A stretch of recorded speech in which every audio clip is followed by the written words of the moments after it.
हम किसी की सरकार, मैं आपको फिर बोलता हूँ, भारतीय जनता पार्टी और जजप्पा की सरकार एक नाजायज सरकार है। It is an illegitimate child of democracy.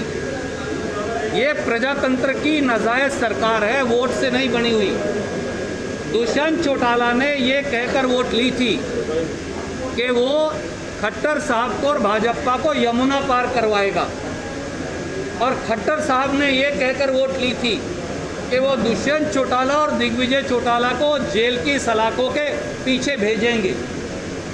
Haryana के लोगों को दोनों ने ठगा। ये ठगबंधन है, गठबंधन की सरकार नहीं है। इसलिए हम इस सरकार को नहीं तोड़ेंगे।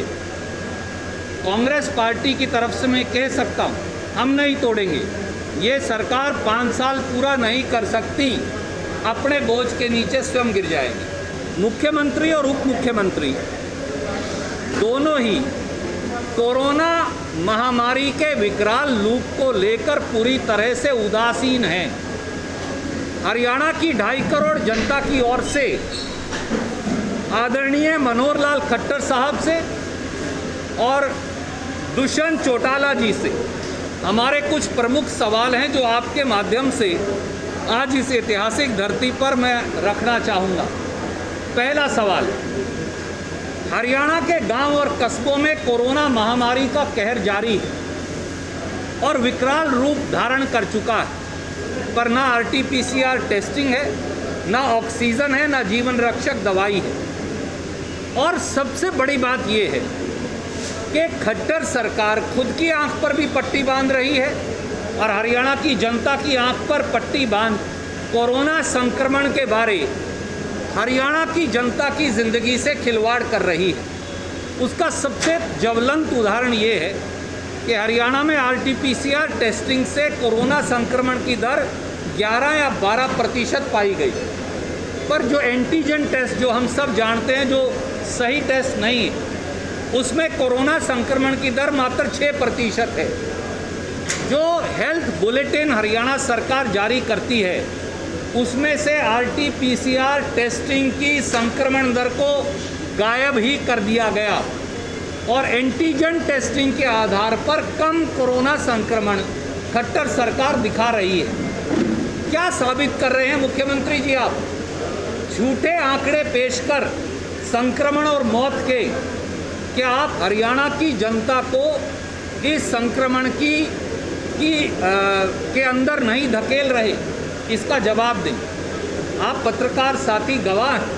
कोई ऐसा गांव पानीपत, करनाल, कुरुक्षेत्र, यमुनानगर का देख लीजिए जहां कोरोना से 1, 2, 4, 5 मौत ना हुई है, परंतु सरकार सारे आंकड़े को छुपा लेती है। खट्टर साहब से वो ये है कि हरियाणा में ब्लैक फंगस जो कोरोना से आई हुई बीमारी है वो एक विकराल रूप धारण कर चुकी है। आज की खबर ये है कि हरियाणा की पूर्व स्वास्थ्य मंत्री कमला वर्मा जी, उन तक को ब्लैक फंगस का इंजेक्शन मुहैया करवाने में सरकार फेल है। जब इस प्रदेश की पूर्व स्वास्थ्य मंत्री को ब्लैक फंगस का इंजेक्शन नहीं मिल रहा, जब किसी मेडिकल कॉलेज में ब्लैक फंगस का इंजेक्शन है ही नहीं, पानीपत और करनाल और कुरुक्षेत्र के बीच में एक ही मेडिकल कॉलेज है, वो मुख्यमंत्री के हलके में है, कल्पना चावला मेडिकल कॉलेज, उसमें कोई ब्लैक फंगस का इंजेक्शन नहीं।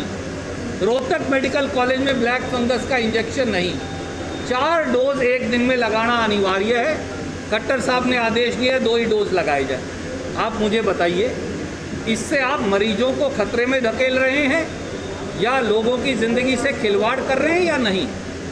आपको भूख लगी हो, मैं आपको रोटी का एक टुकड़ा दूं और कहूं कि भैया बस अब बोल दो मेरा पेट भर गया, भूख तो 4 रोटी की लगी, तो किस प्रकार से 4 डोज के बगैर ब्लैक फंगस का इलाज होगा?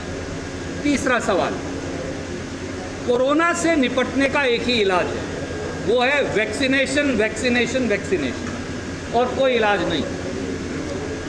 कल 30 तारीख को खट्टर साहब ने ये सार्वजनिक तौर से स्वीकार लिया कि वो जानबूझकर इंजेक्शन ही नहीं लगा रहे, वैक्सीन, टीका लगा ही नहीं रहे कोरोना निरोधक। कहते हैं कि हम तो धीरे धीरे लगाएंगे। खट्टर साहब, अगर आप धीरे धीरे टीका लगाओगे तो हरियाणा के लोग कोरोना संक्रमण से ग्रस्त हो जाएंगे। ये पाप है, ये अपराध है। हमसे जुड़े रहने के लिए हमारे YouTube चैनल को सब्सक्राइब करें और नई वीडियो की नोटिफिकेशन के लिए बेल आइकॉन को दबाएं। अगर आप ये वीडियो Facebook पर देख रहे हैं तो लाइक जरूर करें और ज्यादा से ज्यादा शेयर करें। धन्यवाद।